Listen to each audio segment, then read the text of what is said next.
Hi, good morning mga lods. For today's breakfast, pritong tuyo at simpleng lugaw. Sarap lods oh, favorite ko rin to, one of my favorite. At yan nga, nagsimula na nga akong gumawa ng lugaw. Bigas lang yan tsaka tubig, nilagyan ko ng konting asin.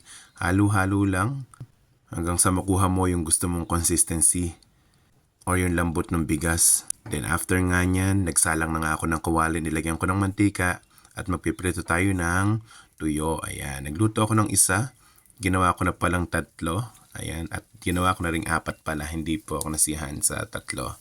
So dapat apat dapat. Papupulahin lang natin yan. Yan, yung medyo parang sunog ng konti, mas masarap yun. Yan, mapapasarap na naman ang kain ito ni Poging Kalbo.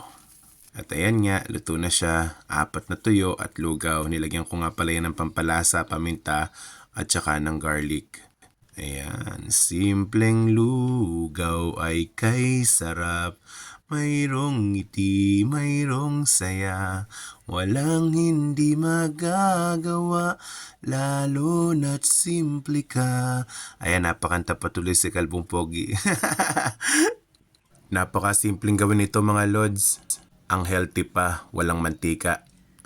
Kasi walang gisa-gisa. Tingnan nyo, sarap na sarap si Kalbong Pogi dyan. Yun lang mga lods, maraming salamat, bye bye.